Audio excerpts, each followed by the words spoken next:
Señores, si oíamos Tango Nuevo de Astor Piazzolla y Jerry Mulligan, ahí se ve la maestría de estos dos grandes músicos que vienen de llamados distintos de la vida y fueron unidos por el jazz a una. Y nada, estamos en Baos Radio, nos pueden escuchar por Quisqueya FM RD y por la 96.1 Quisqueya FM. Nos pueden escuchar también por Soundgarden, yo insisto con eso, el grupo de rock. Radio Garden, sí. Y nuestros teléfonos en cabina son el 809-682-1716. Señores, cuéntenme, hoy se va a dirigir a la nación el presidente Luis Abinader. Se ha dicho que él va a hablar de las nuevas restricciones por la popularidad inusitada que tiene el COVID-19. No se ha dicho en esos términos, pero no se ha hablado de que él va a, ¿cómo se diría en inglés? Address the nation. Que él se va a dirigirse a la nación, que él va a enviarnos un mensaje. No, se dice que él va a hablar de las nuevas restricciones que va a haber, que van a tomar lugar con el COVID. ¿Por qué? Pues nosotros estamos desacatados. ¿Entiendes? Estamos desacatados. Y bueno, a uno le queda decir a los que no están vacunados, cojan ahí. Ok, bien. Vamos a la entrevista, al corito no tan sano. Al corito no tan sano que me toca a mí armar con estas dos figuras tan importantes, con estas dos fichas. Ustedes escogen quién es quién, si el doble 5, el doble 6 o la cajita. José, cuéntame. ¿Qué tú quieres que te cuente? Yo te puedo contar muchas cosas. Cuéntame de tu vida, ¿cómo estás? ¿Qué has hecho durante esta pandemia? Bueno, durante esta pandemia he trabajado. He trabajado, he podido ver la vida desde otra óptica.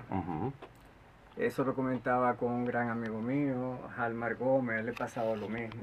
Halmar es un gran amigo de Bao y mío también. Sí, yo lo aprecio mucho, vamos a trabajar próximamente juntos, hemos hecho muchas cosas. Qué bueno, excelente. De espectáculos y tal.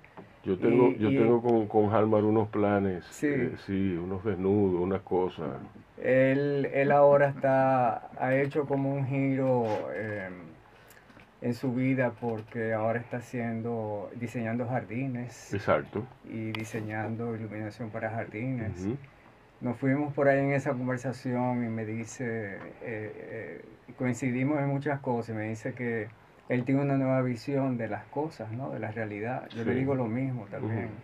Yo le digo que yo tengo más tiempo como tenemos tanto tiempo libre, yo tengo más tiempo para observar las cosas, para observar cosas que no me fijaba antes, porque uno vivía en medio de un torbellino y por ejemplo veo como el resto de la existencia, o sea, la naturaleza, los pájaros, los insectos, siguen su ritmo de vida habitual, con su mismo horario, no le han cambiado el horario.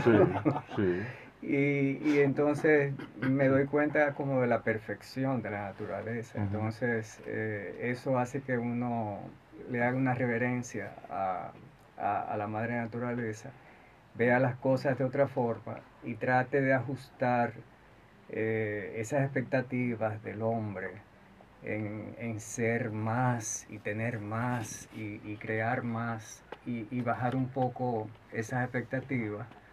Y llevar una vida un poco más,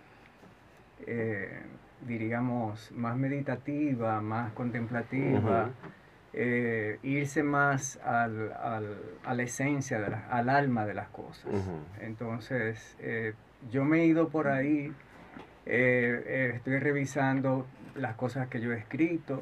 Yo no soy un escritor Sí. conocido ni nada por el estilo, pero yo tengo la costumbre de No eres pequeño. conocido por ser escritor, que es otra cosa. No, yo soy conocido por mi por pintura la y mis diseños pintura, y sí. tal, pero bueno, Ajá. una cosa me lleva a la otra y yo creo que documentar, por ejemplo, las experiencias de los viajes o la experiencia misma de la vida hace que uno pueda revisar eso de vez en Ujú, cuando uno tiene el tiempo, como ahora, ujú, y descubrir muchísimas facetas que uno tiene y por las que uno ha pasado, ¿no? ujú.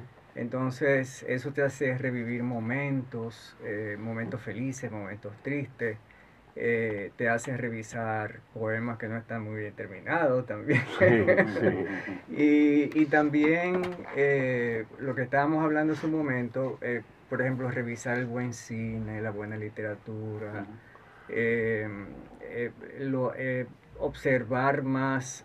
Yo soy coleccionista, ¿no? Ujú. Desde pequeño, o sea, de pequeño coleccionaba piedrecitas, ahora colecciono cosas un poco más valiosas. Sí. Entonces, fijarme como en todos esos detalles y apreciarlos. Y también estoy haciendo algo que nunca había hecho. Y es que como tengo, Eso es bueno, hacer cosas que uno nunca había hecho. eh, me, eh, mi hermano me decía que yo era un acumulador. Porque yo, Sí, pero yo no soy un acumulador, porque el acumulador generalmente lo que hace son pilas de cosas, ¿no? Yo soy un coleccionista de diferentes cosas. sí. Y eso me lo dio mi Se trabajo. requiere una predisposición psicológica es una Sí, patología bastante. yo siempre soñaba, yo siempre tenía un sueño recurrente de niño, Ajá, ajá. y era que yo me Sí. encontraba como con un tesoro, como una cajita llena de cosas y piedecitas y no sé, era Mm. una cosa recurrente, te lo juro. Y fue evolucionando Y fue el evolucionando. contenido de la caja. Sí. Qué bien, Fue, qué chulo. Qué fue bien. evolucionando y Sí, entonces como yo he trabajado desde muy joven en el patrimonio nuestro, en el sí. patrimonio cultural, o sea, yo me hice restaurador de obras de arte eh, en México con Ujú, una beca ujú. y cuando regresé entré a patrimonio cultural, que en ese entonces era la institución que regía todos los museos del país. Sí. Y para mí, Pero no fue en Italia que tú estudiaste. no, yo Ah, no, estudié, fue Luis Vera Franco que estudió en Italia. sí, Sí, yo estudié en España sí. En España, en sí. dos fases. Sí. Muy Un joven. dominicano de a pie te diría lo mismo. No, España que sí, son blancos he todos. he Sí, podido conocer Italia bien. sí, Y Italia difiere mucho de España, ¿me sí, entiendes? hombre. Pero como yo le decía a mi amigo, España es un país muy alegre, con Muy muchas, vital. muy vital, Muy vital. y con unas diferencias increíbles en idiomas y en costumbres y Sí. todo eso. Y entonces, como yo me fui muy joven, a los 15 años, yo me pude insertar en esa cultura y luego cuando regresé, ya con compañeros como Elsa Núñez, Sí. Ángela Chempa, Ujú. Descanse y otros, a terminar mis estudios de arte, de Bellas Artes, pues amplié más el espectro y entonces tenía amigos ya en Francia, en Italia, Sí. y bueno, todo eso fue una suerte muy grande porque cuando regresé al país se estaba construyendo, se estaba reconstruyendo la ciudad colonial Sí. bajo la UNESCO y la OEA. Ujú, Entonces estaba reconstruyendo el Museo de las Casas Reales, ujú. que en ese entonces era un edificio, fue correo, tuvo Sí, muchísimas. muchísimas Sí, asignaciones. entonces fue algo de esas cosas que pasan en la vida, de esas sorpresas muy agradables, que yo vine con mi primer individual de Madrid y llegó este señor a quien yo aprecio muchísimo, porque es como uno de mis padres, que es el arquitecto Eugenio Pérez Montaz. Ujú, Y entonces me compró una obra. ujú, Y yo había traído el pan de oro, ujú. el uso del pan Sí, de oro en mi sí, obra, porque yo estudié dorado y policromía. sí. Y entonces un buen día. Eso me imagino que era un espectáculo aquí. En ese entonces sí, porque aquí ni siquiera vendían el pan de oro. Sí, sí, sí. Yo enseñé a Pras Ventos a aplicar el pan de oro. ¡Wow! Y las primeras piezas que él hizo, las meninas con los tocados de oro, y eso se lo hice yo, y luego la aprendió, por supuesto, porque era muy... Y bueno, el caso es que recibo esta oferta de Pérez Montaz. Me dice, estamos terminando el museo, yo necesito hacer el Palacio de los Gobernadores, pero necesita un artesonado de calibre, ¿no? Y hay que diseñar las ménsulas y dorarlas. Y yo digo, vamos arriba. Pero tú tienes un mes, me dice él. ¿Un mes? Un mes. Wow. Si ustedes van al Museo de la Casa Real y van al Salón de los Gobernadores, que queda en la planta alta, y ven la cantidad, la cuentan y ven el tamaño de las ménsulas, cuando tú las ves en tamaño real, son de 5 pies de altura. Y son en macizas en caoba centenario. Sí. Yo duraba 12 horas diarias trabajando. A partir de ahí, él me ofrece, él me dice, ¿a ti no te interesa una beca para estudiar restauración de obras de arte en México? Yo, claro. Pero claro. Eso está hecho. Oh, pero adiós, carajo. Pero me tiene primero que terminar esto. Sí. Ah, no se apure. El diablo, pero... Y entonces esa fue mi gran oportunidad. Sí. De encontrarme con este mundo maravilloso que es la cultura mexicana, porque nosotros no... Tan diverso como la española. Como la española, y entonces en este instituto que aún existe, de mucho prestigio, nosotros no trabajamos con dummies, sino con obras de arte reales. Y así encontramos hallazgos increíbles, por ejemplo... se estaba limpiando un crucifijo y el crucifijo al abrirlo y examinarlo tenía un códice azteca y habían sorpresas así, ¿no? Sí. Entonces en México continuamente se va... ¿Y eso te pasó desde el principio? Sí, porque... pero entonces eso fue un preaviso, porque sí. tú de ahí en adelante te pones alerta para no pasarle por arriba a cualquier hallazgo de esa magnitud. Exactamente, entonces ya te digo, eso fue una experiencia única que estuvo acompañada por viajes semanales a diferentes puntos arqueológicos, históricos de México, y culmina el viaje con 15 días en la zona maya. Ay, papá. Y ahí es que uno se pregunta, ¿existen o no? Sí. ¿Existe o no la vida en otros planetas? Sí. Porque hay cosas realmente que son asombrosas. Y bueno, de ahí eso ha continuado. He tenido en mis manos muchos proyectos interesantes que no quiero aburrirlos porque son muchos para enumerar. El último grande ha sido la catedral, en la cual yo he trabajado en varios procesos, ¿no? Y la culminación era la inauguración del Museo de la Catedral, que desgraciadamente no se ha abierto. Sí. Y cuéntame algo, sobre qué temas era aquella primera exposición cuando tú viniste de España, exacto?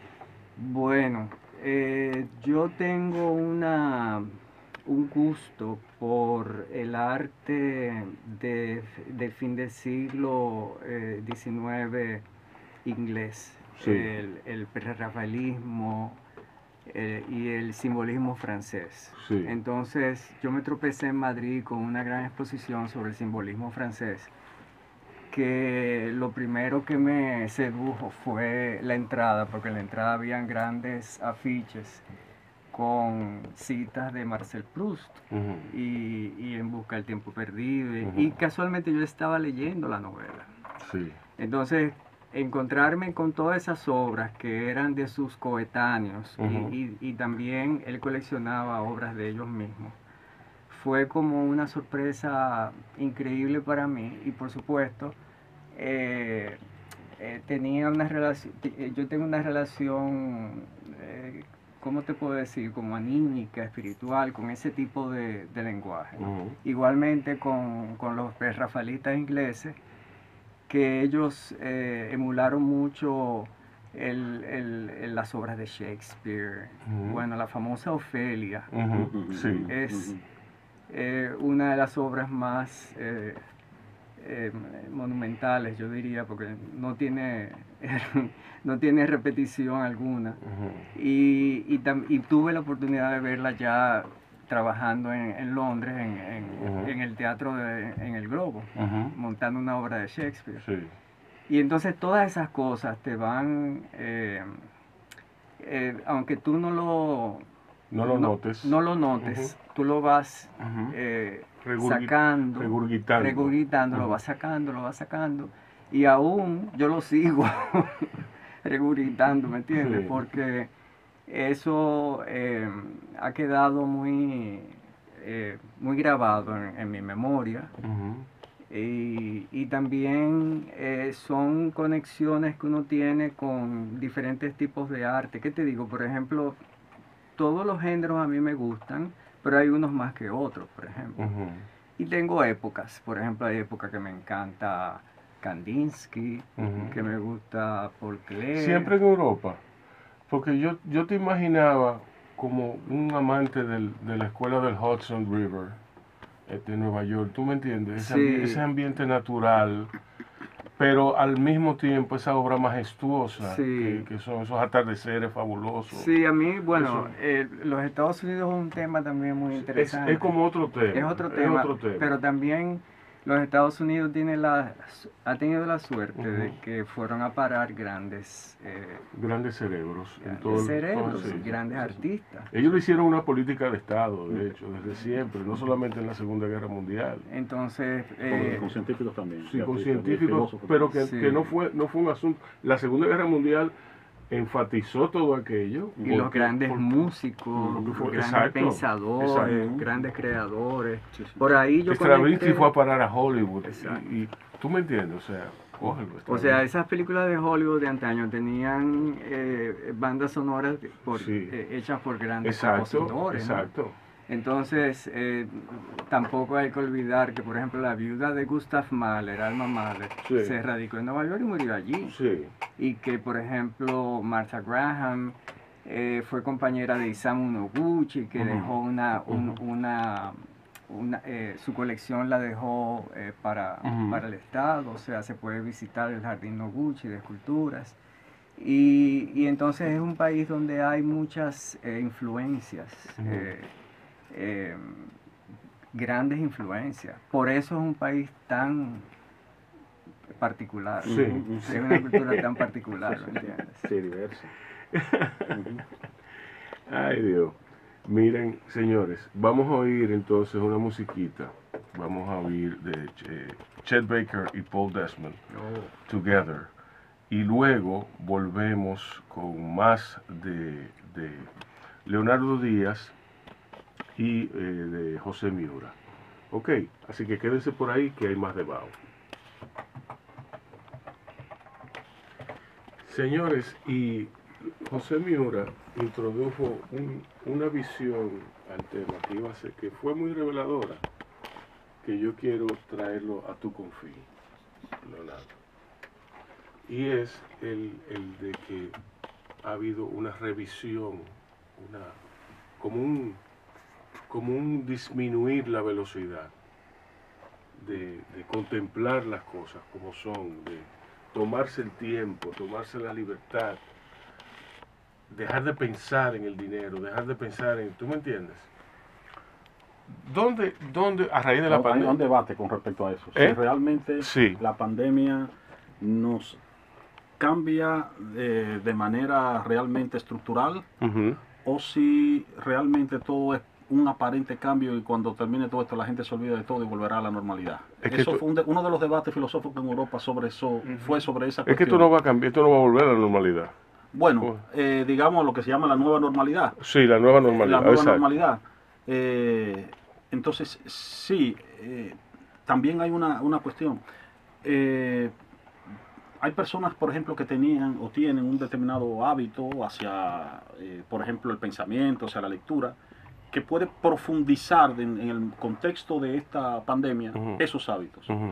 Lo que a mí me parece también, lo que yo no sé, tal vez me resulta cuestionable y se ha discutido es que personas que no tienen determinados hábitos, como el de la lectura o el de ver cine, de experiencia, que aprovechen esto realmente para realmente hacer un autocuestionamiento, pero de que de una manera u otra sí, la situación nos ha forzado, pues sí, a hacer determinados tipos de pausas y de revisiones, sí, eso es indiscutible. La cuestión es si eso realmente fructificará. Yo siempre digo, las crisis son, digamos, posibilidades, abren abanicos de posibilidades, ¿no? Nunca está cerrado hacia dónde vamos a ir. Son oportunidades, ¿no? Nosotros podemos aprovecharlas y podemos de nuevo, bueno, hacer caso omiso de todo lo que hemos estado viviendo y, bueno, pues nada, por ejemplo, a propósito de que tú ahorita hablabas de la cuestión de la pandemia. La situación de la pandemia nos ha llamado a tener que reflexionar sobre, por ejemplo, que fenómenos como un virus no son solamente un fenómeno clínico, ¿no? Sino que porque es un fenómeno social que tiene diferentes aristas. Hay, por ejemplo, unos patrones culturales que inciden en el comportamiento de las personas y cómo van a reaccionar con respecto al virus. Hay también supuestos filosóficos que hacen cómo las personas se van a comportar en el marco de una sociedad determinada. Hay toda una serie de factores que son propias de la reflexión humanística y que implican que una pandemia debe ser vista desde la mirada de un antropólogo, de un sociólogo, de un filósofo, etcétera, etcétera. Nosotros hemos, en los últimos años, hemos estado asumiendo un modelo según el cual básicamente conocimiento importante es el conocimiento científico-tecnológico. Y el conocimiento humanístico ahí ha sido relegado con respecto a este, ¿no? Cuando ese debe ser la base de todo. Exactamente, ¿no? Porque hay toda una serie de habilidades que no son propias del conocimiento científico-tecnológico, sino que provienen de una educación humanística, ¿no? Entonces, por ejemplo, en una sociedad democrática necesitamos personas que tengan una capacidad dialógica, necesitamos personas que desarrollen la empatía, necesitamos personas que desarrollen la actitud crítica. Esas son capacidades que se desarrollan a partir de ese tipo de educación. Entonces, es la educación que te ayuda a explicarte el mundo. Y a comprenderte. Y a comprender a los otros. Entonces, una pandemia como esta, yo no sé hasta qué punto puede abrir, digamos, una posibilidad para recordar, hacer un llamado de que el camino por el que íbamos no es el correcto. Es decir, de que solamente tenemos que importantizar el conocimiento científico-tecnológico, sino que también tenemos que entender que tenemos que tener una mirada más amplia de los problemas. Porque si no, cuando llegan situaciones como esta, pues entonces se agravan precisamente porque los ciudadanos no están preparados para enfrentarla, porque no han recibido la educación para recibirla, ¿no? para enfrentar esos problemas.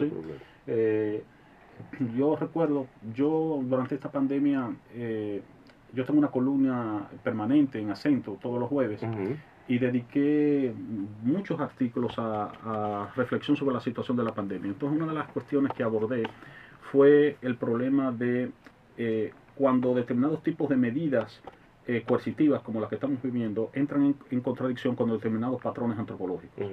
Entonces, por ejemplo, si tú tienes una sociedad tradicional donde se ha enseñado que el espacio privado es fundamentalmente de la mujer y el espacio público es del hombre, no solo porque el hombre es el ente productor, sino porque la masculinidad se realiza en la calle. Entonces, un hombre educado así, en un barrio dominicano, de un momento a otro tú le dices que él se tiene que quedar en la casa. Como ha sucedido. Entonces, hay un choque, porque él no está preparado para eso. En la casa se quedan los niños y las mujeres, yo no, yo tengo que salir a la calle. Entonces, tú notas a veces esas resistencias que encontramos, pero responde a patrones culturales. No tiene que ver, no es tan simple como decir, no, es que la gente es ignorante, que es que la gente no entiende, es que hay unos patrones culturales en los que a las personas se les educa. Hay un código, ¿no? Y ese patrón es perpetuado a través de un código. Exactamente, es perpetuado. Sí. Entonces, ahí tú te comienzas a dar cuenta de, bueno, es que estas reacciones no salen de la nada, viene por un tipo de educación que hemos recibido. Por lo tanto, es importante que llamemos la atención sobre esto. Pero si solo creemos que la educación es formar en ciencia y tecnología, descuidando ese aspecto, entonces tendremos tecnócratas, pero con los mismos problemas. Exacto. Mira, tú estás en la UAS, pero me dices que vas a entrar en la Cancillería, a la escuela al área de investigación, ¿no? Exacto. Ministerio, sí. ¿Qué implica para ti ese cambio de la academia a un ministerio? Bueno, es otra... Bueno, un ministerio propiamente dicho, no, al área de investigación. Sí, bueno, digamos. Yo trabajaba en el área ya de investigación, yo era el director de investigación de la Facultad de Humanidades, sigo digamos, en la misma área, pero ahora voy a un ministerio, digamos, es diferente, aunque es la academia, porque es en la academia del Ministerio de Relaciones Exteriores, ¿no? Y bueno, implicará entonces, bueno, otro tipo de público, otro tipo de experiencia. En el Instituto Superior de Formación para la Formación Diplomática y Consular, que es a donde yo voy, pues hay unas líneas de investigación bastante trazadas, las relaciones dominico-haitianas, el problema de la historia de la diplomacia, el problema de la identidad dominicana, o sea que son problemas unos ejes bastante bien determinados, como es lógico, propio de un Ministerio de Relaciones Exteriores. Entonces implicará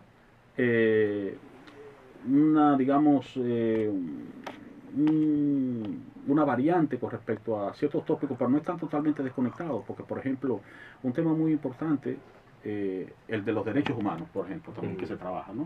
Yo he estado reflexionando sobre ese tema, también sobre el problema de la identidad dominicana, que es un viejo problema filosófico abordado en nuestra historia, pero mal enfocado, porque usualmente ha sido ideologizado. Es decir, se ha usualmente tratado desde determinados tipos de sectores políticos, desde una lógica del odio, usualmente contra el inmigrante, desde una versión esencialista de la identidad dominicana. ¿Cómo así esencialista? Esencialista significa que tú entiendes que ser dominicano implica una serie de atributos que no cambian con el tiempo. Y que permanecen inmutables. Y hacen todo menos no cambiar. Permanecen inmutables y que no se deben contaminar, entre comillas, con, por ejemplo, la emigración. ¿Son arios? ¿Somos arios? Claro. Somos arios. Arios. Por eso tú puedes escuchar, por ejemplo, que desde esa perspectiva, cuando se habla de un dominico haitiano, no, eso no se entiende como que es dominicano, ¿no? Sí. Sino que dominicano es solamente, bueno, el que nació aquí y está conectado, por ejemplo, con nuestras raíces hispanófilas, ¿no? Sí. Pero lo otro no. O, por ejemplo, cuando tú escuchas que la literatura dominicana de la diáspora, por ejemplo, la que de Nueva York, esa no es literatura dominicana, porque se escribe en inglés. Ese tipo de prejuicios, ¿no? Responden a un criterio de la identidad dominicana, bueno, que es de esa naturaleza, esencialista, xenófoba, y entonces, bueno, es uno de los problemas sobre los cuales nosotros tenemos que... Pero otra vez, ahí vamos a la falta de una educación humanística. Otra vez.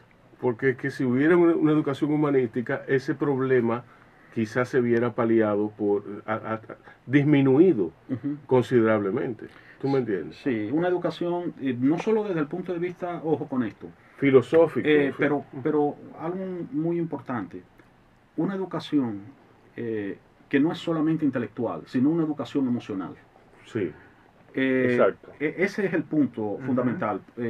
Yo he recalcado mucho en mis últimos escritos sobre esta cuestión, porque nosotros entendemos que cuando hablamos de educación es fundamentalmente esa educación de conocimiento explícito, el que se transmite a través de palabras, y no es así. Pongamos el caso de la ética, que estábamos hablando ahorita. Yo siempre digo, bueno, tú puedes contratar a un profesor de matemáticas para decirle, mira, yo quiero que tú, a mi hijo, cuando termine el curso, él sepa sumar, restar, multiplicar y dividir. Y si el profesor es competente y tu niño pues tiene condiciones normales de aprendizaje, terminará aprendiendo a sumar, restar, multiplicar y dividir. O tú puedes contratar a un profesor para que cuando termine el curso, aprenda las reglas de la sintaxis. Y si el profesor es competente, cuando el niño aprenderá las reglas de la sintaxis. Pero yo no puedo contratar a un profesor de ética y decirle, mire, yo quiero que usted le dé este curso y cuando termine, él tiene que salir virtuoso. Porque esa educación no es teórica. No. Por eso, de hecho, en filosofía decimos que la ética pertenece a la filosofía práctica. Aristóteles decía que la formación ética se logra a través de los hábitos. Entonces, tiene que ver con... Predicar con el ejemplo. Comienza por ahí, ¿no? Tú vas incorporando unos hábitos de conducta desde muy pequeño y vas desarrollando esos hábitos. Entonces, por ejemplo, tú a un chico no le puedes, no va a desarrollar la habilidad de la capacidad dialógica si en la escuela no se dialoga. Exacto. Si el profesor es autoritario, si en la casa se es autoritario, él no va a desarrollar habilidad dialógica.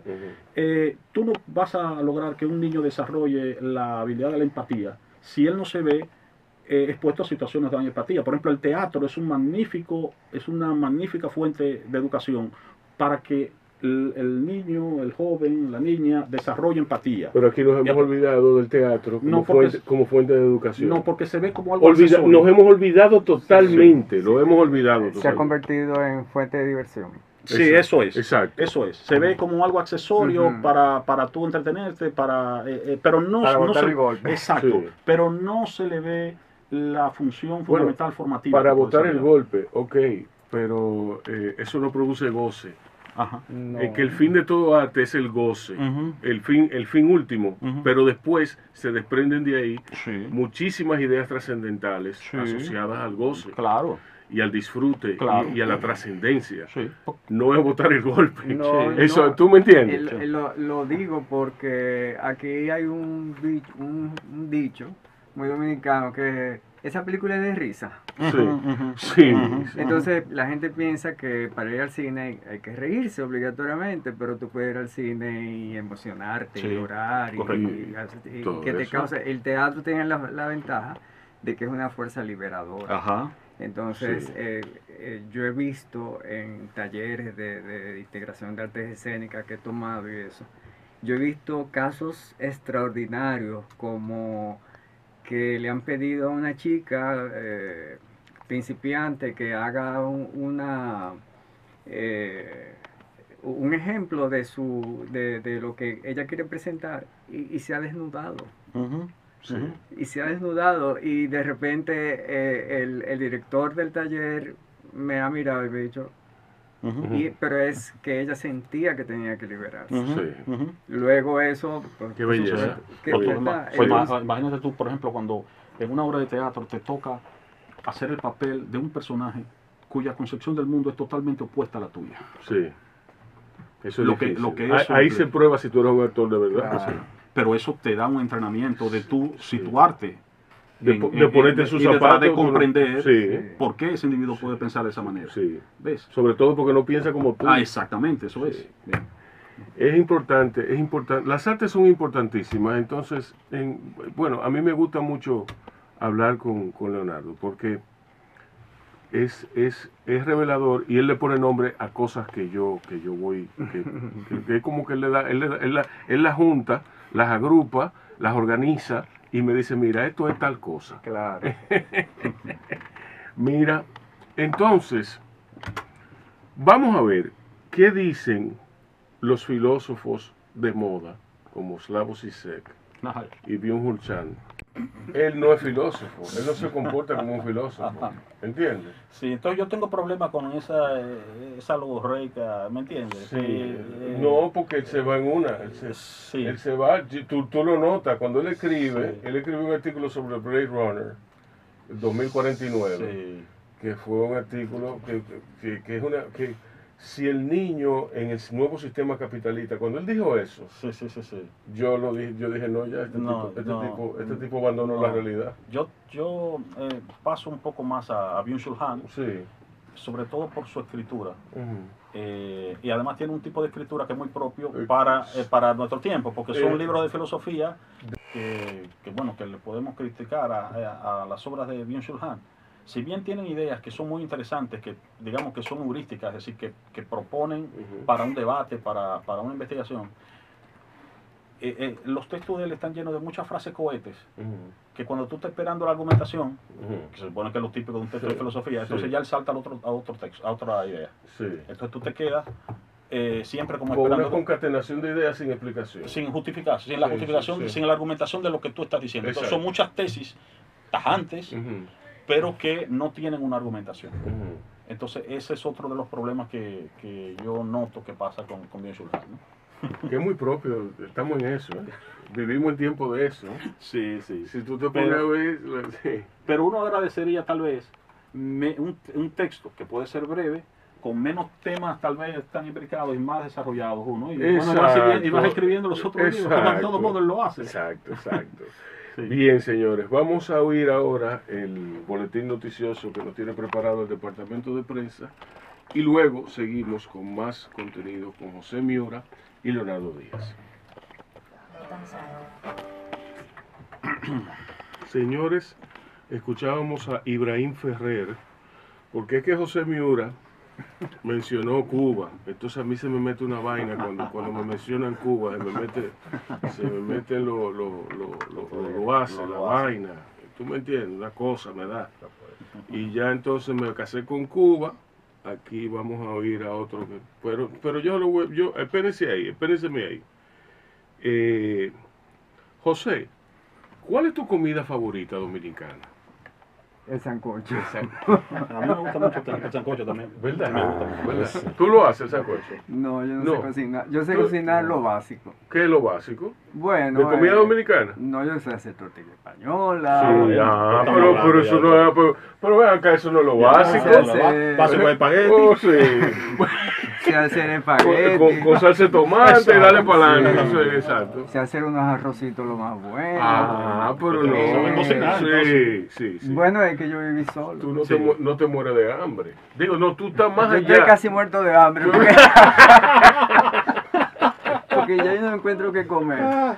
Porque tengo un problema en el esófago que se me ha ido estrechando. Eso no se lo deseo a nadie. No, es horrible. Entonces, he tenido que ir cambiando mi dieta a una dieta blanda. Entonces, tengo que hacer muchísimo malabares. Que me ve desayunando, me dice, pero esto me está volviendo loco porque tengo que subir los brazos. Tengo que hacer, ¿cómo se llama? Aeróbico. Ejercicio de la técnica Graham, o sea, subir los brazos, porque cuando tú subes los brazos, el tórax se estira y entonces el diafragma está libre para que pase el alimento.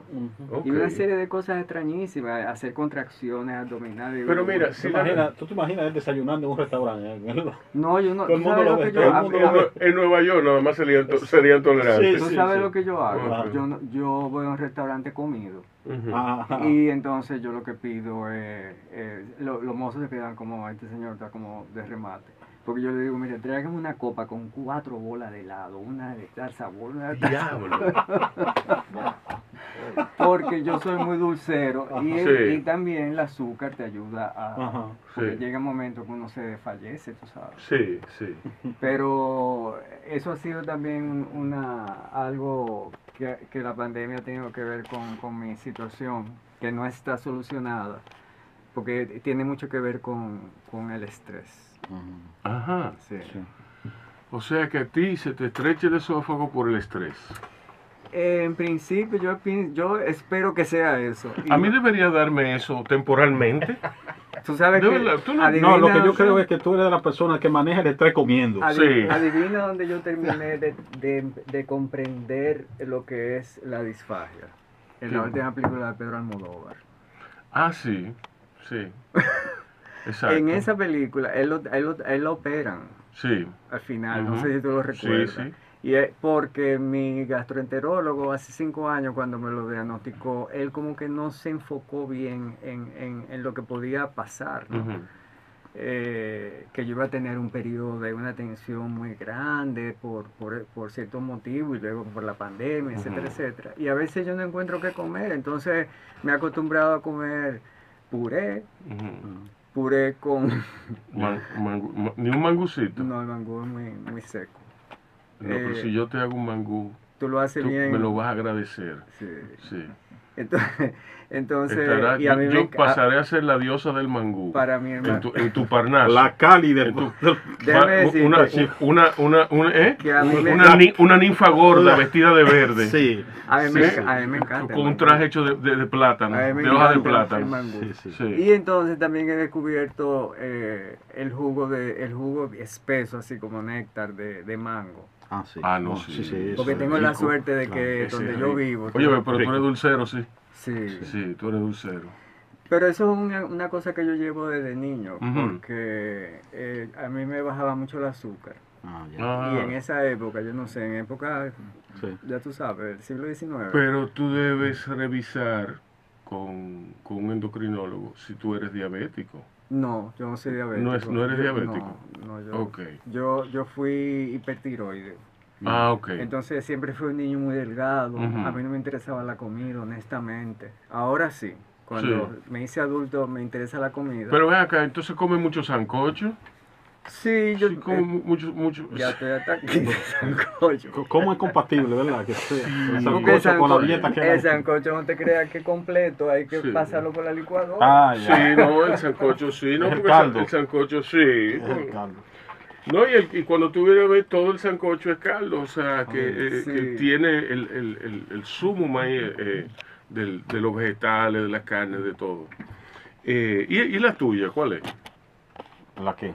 La comida dominicana. No, yo soy muy de sancocho, pero también a mí me gusta mucho lo que llaman la bandera, ¿no? Pero yo lo he ido reduciendo mucho, lo del arroz, ¿no? Sí. Y he ido pasando una dieta más saludable, digamos así, ¿no? Sí.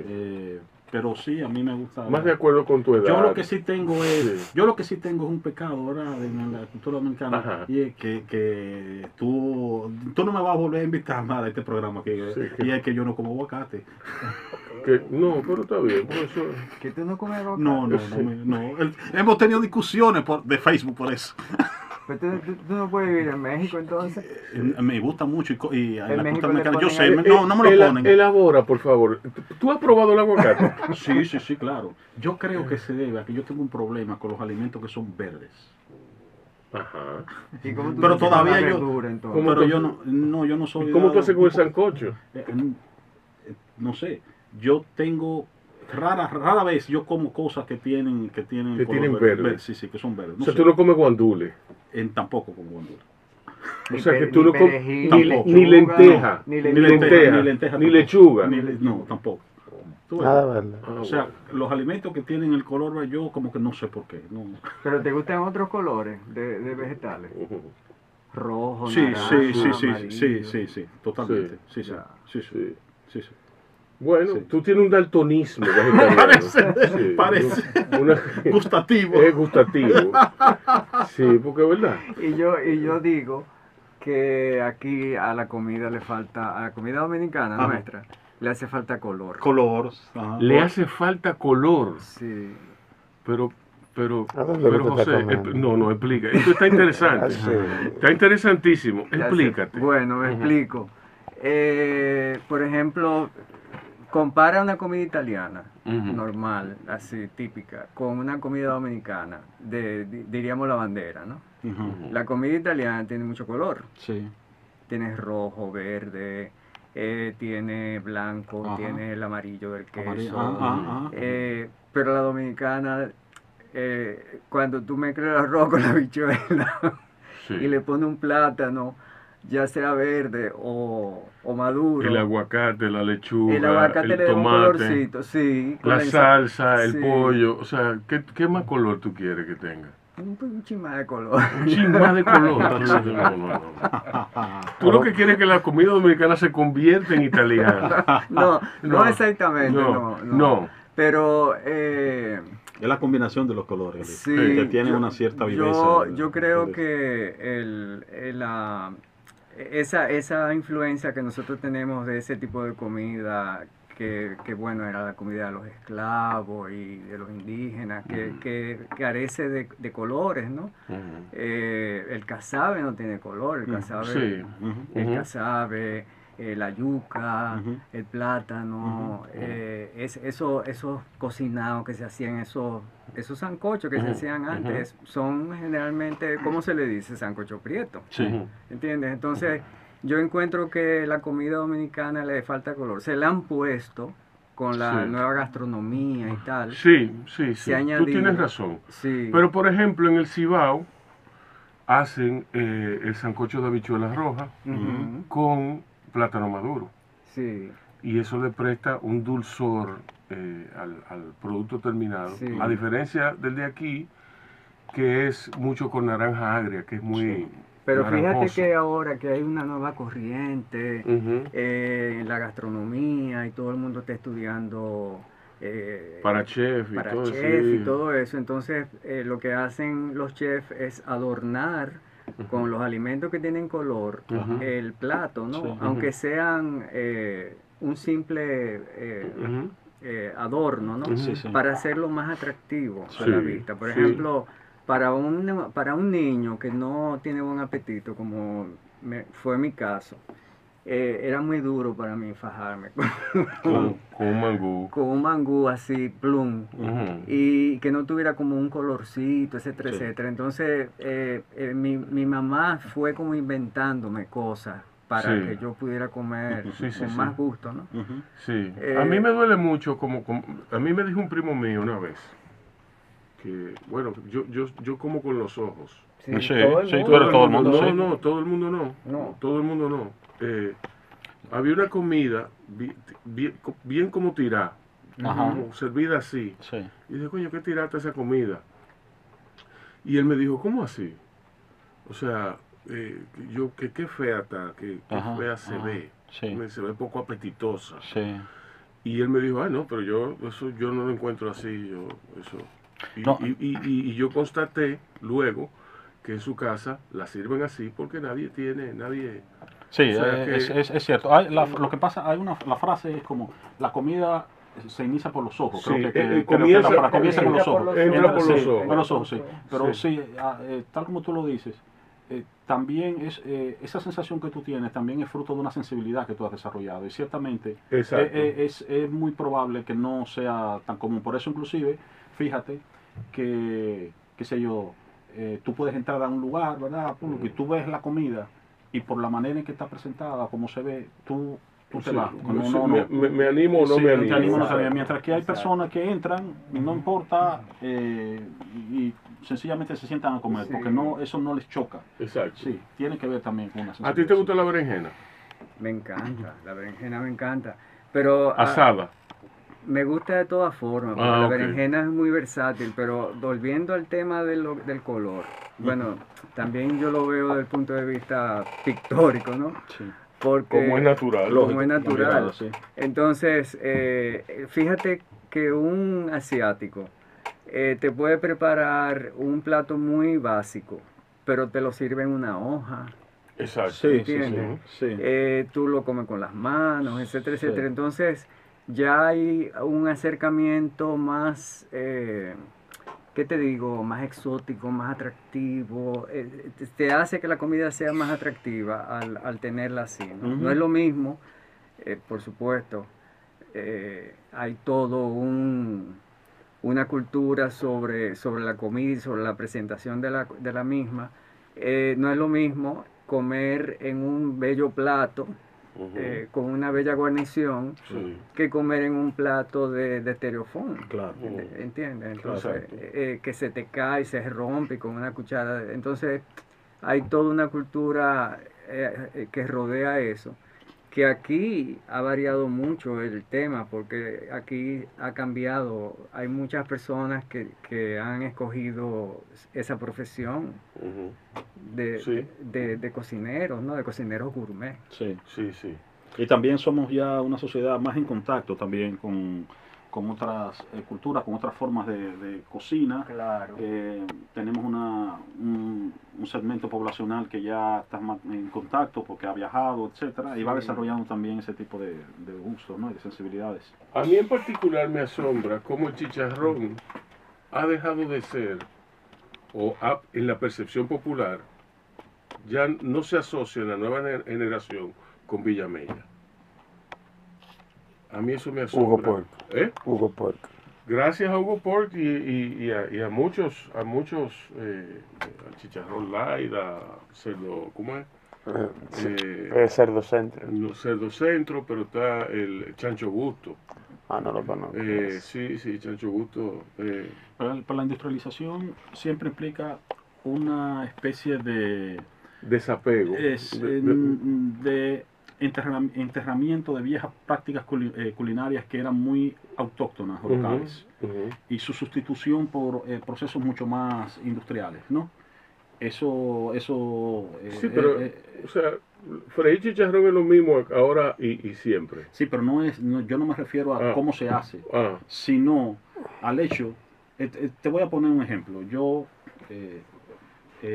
tengo relaciones con un país que es no muy común, ¿verdad? Para nosotros, que es Serbia, porque yo estuve casado con una serbia. Atención, que resulta que Leonardo nos va a explicar la filosofía que hay detrás del chicharrón. No, yo no hablo de chicharrón. Yo espérate, aguanta. Sí. Entonces, muy propio, digamos, en Serbia, ¿no? En la antigua Yugoslavia, específicamente Belgrado, son pequeños, digamos, como kioscos, diríamos, que preparaban una hamburguesa, y el término en serbio es pjeskavica. Pjeskavica. Y eran unos parados enormes, y era muy típico de la gente ir a comprar en esos lugares esas hamburguesas, eran típicas de Serbia. Luego comenzaron a llegar los McDonald's. A mí me chocaba, digo, pero alguien que coma una pjeskavica, ¿cómo que se va a poner ahí a comer en un McDonald's? Exacto. ¿Verdad? Pero tú veías a los jóvenes ya comenzando a comer en McDonald's. Entonces, eso, inevitar ese proceso que te estoy describiendo, que pasa en Serbia, en República Dominicana pasa también con los chicharrones. Es decir, que se van sustituyendo los viejos hábitos alimenticios en determinados lugares, ¿no? Por centro, como el que dice él. No, yo no me refiero el chicharrón nunca ha sido más popular que hoy. Sí. El chicharrón nunca ha sido más popular que hoy. Hay por lo menos, miren, Instagram. Lo sacaron del barrio. Exacto, lo sacaron de Villamella. De ese sitio prohibitivo, que antes era prohibitivo. Lo que pasa es que hoy hay que coger el metro o tirarse un tapón del diablo. Pero lo que yo me refiero es, tú dices, no es el mismo, sino que no es que se reemplaza por otra comida. No es que se reemplaza. El chicharrón nunca ha sido más popular. Sí, pero hay paella de chicharrón. Que es el mismo locrio que se hacía antes. Hay Hugo Pork. Yo voy a invitar a los chicharroneros, los voy a invitar a ustedes como público. ¿Cómo terminamos hablando de chicharrón aquí? Yo no sé. ¿A qué te invitaron a hablar de chicharrón? La aceptación gastronómica. José, pero tú deberías pintar un bodegón con chicharrones fritos, casabe, aguacatico, ¿tú me entiendes? Exacto. Helado pistache. Helado pistache, exactamente. De hecho, en estos días yo tuve en mis manos un bodegón de un pintor dominicano, que imagino que ustedes lo conocen, Mariano Ecker. Sí. Mariano Ecker. ¿Cuál bodegón? ¿Cuál de tantos? Bueno, él al final hacía unas cosas muy lindas con unos platos holandeses de blancos y azules muy preciosos. Pero este bodegón en cuestión eran nísperos. Eran nísperos, y la otra fruta que tiene el centro así color como zapote. Rojizo, el zapote. El níspero huele a resaca. Exacto. Exactamente. Y entonces él tuvo el acierto, ¿no? De que el zapote lo abrió y entonces salió ese color tan bello que tiene la pulpa del zapote. Porque si no iba a ser como un masacote marrón, ¿me entiendes? La cáscara de marrón. Y digo yo, qué inteligente es el artista que puede lograr con eso una gama de colores que puedan atraer a un coleccionista, a un comprador, ¿no? Y me llamó mucho la atención eso porque generalmente uno busca pues peras y manzanas y racimos de uva y tal para hacer un bodegón, ¿no? Que es muy difícil de realizar. Sí, yo me imagino que sí. Por lo menos un bodegón bien hecho. Sí, muy difícil. Sí. ¿Y qué tú crees de la idea de hacer un bodegón con chicharrón, con aguacatico, casabe, yuca, fritos, longaniza? A Dalí le hubiera encantado. A Dalí. Sí. Dalí Yo me imagino a Dalí en Villamella. Hubiera gozado muchísimo. Sí, no, hay cosas muy interesantes. Por ejemplo, cuando uno ve obras de los surrealistas, ¿no?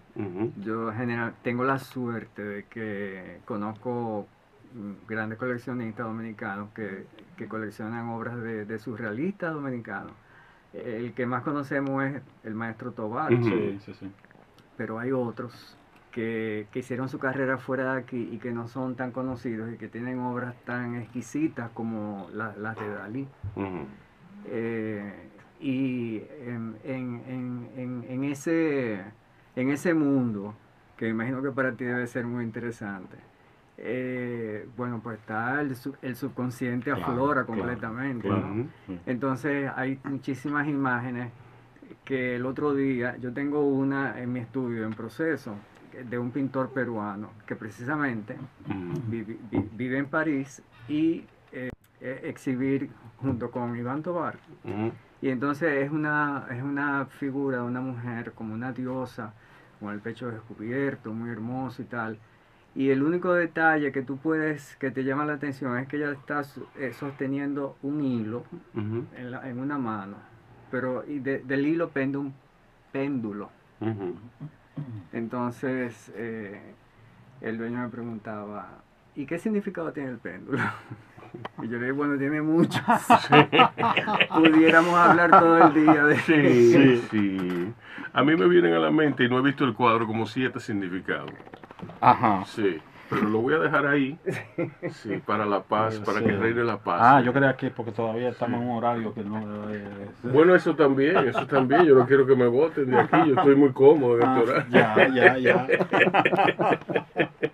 Mira, entonces, ¿cuál es tu comida internacional favorita? Mi comida internacional favorita.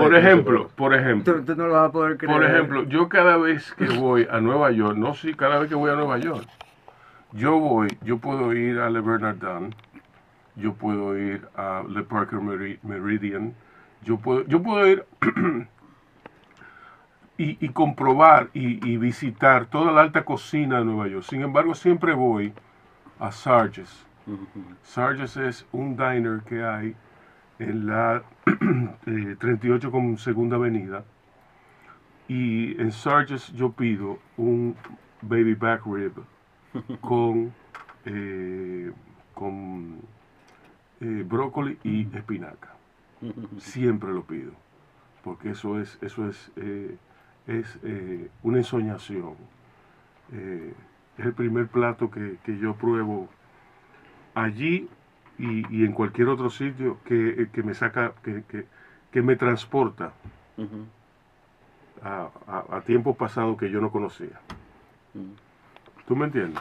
Dime. Bueno, mira, una de las cosas que más echo de menos es comer pizza. ¿Cuál pizza? Pero bueno, la pizza italiana, ¿no? Bien hecha. La pizza norteamericana a mí no me gusta porque tiene mucha grasa. Sí. Pero como los Estados Unidos ahora ofrecen aquí hay buenas pizzas. Sí, buenísimas, son buenísimas las pizzas. Me hace una falta tremenda comer pizza. Porque me gusta mucho la comida italiana. Aquí hay un sitio donde hacen la mejor pizza de República Dominicana, que se llama Il Camineto. Ya. Il Camineto. ¿Y dónde está? Eso está en la Roberto Pastoriza, casi esquina la de antes, que está, o sea, la calle antes de la Tiradentes. Está ahí en esa placita, El Camineto. Pero desgraciadamente todavía no la puedo comer, pero por ejemplo la pizza ha tenido muchas variantes, porque por ejemplo hay pizza vegetariana, hay pizza que tienen muchísimos ingredientes, hay pizzas dulces también. Sí, ahí hacen una pizza con Nutella y una pesadilla de sabores que solamente a Armando, mi hijo, le gusta. Esa vaina. Y la mexicana. ¿Y una mexicana? ¿De cuál es? De Pala Pizza. No, estamos hablando en serio. Estamos hablando en serio. Estamos hablando en grande liga. Pero de las comidas que más me atraen a mí en los Estados Unidos son los postres. Finalmente Qué cosa, ¿eh? Qué cosa. Y de los postres dominicanos, ¿cuál es el que más te gusta? El dulce de leche. Diablo, qué simple. Sí, porque uno pero relleno de adictivo. guayaba es una delicia. No, pero el dulce, perdóname. Yo dije simple, no malo. Ah, no. Simple. ¿Tú me No, entiendes? no, a mí me Adictivo. encanta el dulce de leche. Es Sí, buenísimo. antiguo. Adictivo. Es un dulce Y más. una de las cosas que más me Adictivo. gusta a mí, Ah, sí, una de no. las cosas que más me gusta, Hay un Comienza con helado, termina con hay un helado dulce de leche. sí. Sí, sí. Hay Y una helado de las dulce de cosas más leche. exquisitas que yo me encuentro son los suspiros. Ah. Los suspiros. Los Ok. suspiros son... Tú eres para muy mí- mañoso. No, Yo lo me he que pasa- fijado, tú eres una pela. No, es lo que Sí. no es diabético. Sí. Y no tiene problema hereditario de diabetes, evidentemente. Porque yo soy igualmente No, así, lo- no sé, sí. pero yo vengo de una familia Yo vengo de que una- tiene predisposición hereditaria a la diabetes. Sí, Entonces yo tengo que tener cuidado con Tienes eso. que cuidarte. yo vengo de una generación, o sea, en mi infancia, las madres de mis compañeros de escuela, ellas guardaban las galletas danesas. Ay, ay, ay. Y entonces el mejor regalo, cuando tú te enfermabas, vamos a mandarle a Josecito Sí. un regalito. Ahora entiendo por qué tú eras un hombre, un jovencito tan enfermizo. Sí, sí. Y te mandaban Un muchacho alcahuetado. te Alcahuetado. mandaban esa Sí. cosa y entonces ya tú sabes. Sí, sí. Tú Esa adorabas de- estar enfermo. Esa delicia, porque eso tiene una técnica muy interesante, el suspiro bien hecho. Ajá. Porque Ujú. eso tiene que estar blando por dentro Sí, y crocante por fuera. sí. Todo No, depende. pero eso no es, hay que hacerlo de buen humor. Yo no sé, Hay porque que- yo nunca lo No, he pero hecho. eso lo dicen de toda la cocina. No, Que no, si una sí, persona, de si todo- una persona Sí, cocina sí, de sí. mal humor, Le dicen que la comida no sale. Con buen sabor. no le sale igual, Sí. pero yo lo he comprobado. Yo cocino para escribir. La vía por la cual yo llego a la comida es vía la literatura. Oh, qué bien. Porque yo leía en The New Yorker que había una edición especial de comida. Y entonces ahí era muy interesante porque yo leía como que el plato favorito de Margaret Atwood. Entonces un artículo con una reseña escrita por Margaret Atwood de lo que había hecho la comida por su carrera. Y entonces yo yo dije, Colo, eso es lo que yo hago. O sea, pero entonces comencé a hacerlo conscientemente. Y así voy resolviendo problemas literarios cocinando. Qué Por eso bien. yo creo en la cocina del tiempo, en la cocina. Yo creo en cocinar sancocho, yo creo en hacer habichuelas, Sí. en cocinar con tiempo. No, la Yo, cocina eso es- de que vamos, de que, hazte ahí rápido un Sí, arrocito. no, eso No. Mejor compramos un picapollo y dejamos la ropa para después. ¿Tú me entiendes? Yo Si tuve tengo que que- cocinar huyendo, a mí no me. Yo tuve que aprender a cocinar solo. Ujú. Porque, bueno, yo veía como cuando yo nací hace muchos años, había tiempo había el gran regalo de tener mucho tiempo. Ujú. Las madres, las hermanas, Ujú. cocinaban, tomaban clases de cocina, Sí. entonces los platos eran muy elaborados. Sí. Se hacían soufflé, Sí. se hacían ¿cómo se Pastelones, pastelones sí. variados. Entonces, ahora la comida es mucho más simple, ¿me entiendes? Exacto. Pero antes había tiempo para todo. Y Si en mi casa, Si tú ves el libro de Micaela, mi socia, mi socia y Ujú. compañera de labores y es una amiga de toda la vida, que son las recetas de los viejos de ella, de la maravilloso, familia, sí. de don Hugo Tolentino Dip y de su Ay, mamá. imagínate. Son platos elaboradísimos. Elaboradísimos, Elaboradísimos. O sea, Y que se pierde, el problema es que se va perdiendo esa Se va continuidad, perdiendo. porque tú no notas que las nuevas generaciones pues continúen esas Exacto, tradiciones. no, porque es el fuego es lo que nos une. Sí. El calor del fuego, el calor de la hoguera, ¿para qué? Para que nos hagamos historias Exacto. y para que tiremos la comida Sí. y la cocinemos juntos. Es eso, Sí, pero, al fin y al pero cabo. tú has señalado aquí un aspecto muy, yo creo, muy importante, muy, digamos que es de las cosas que tal vez los que son de nuestra generación tal vez más añoramos, Ujú. que era el sentarse a la mesa no era solamente sentarse a comer, sino que era un espacio de exacto, interacción y de conversación. Claro. En la cocina, sí, en la cocina regularmente, o en la sala que estaba al lado de la cocina. Entonces ya la misma rapidez a la que tú aludes rompe eso, pero también ahora está el elemento de que tú ves, por ejemplo, que hay una familia que está sentada a la mesa y cada uno está con el celular chateando. Exactamente. Exacto. Entonces, eso es una cosa que es inconcebible. A mí me gusta mucho una práctica que implantó una señora a cuya casa yo acudí a cenar, que ella pasó un cesto para recoger los celulares.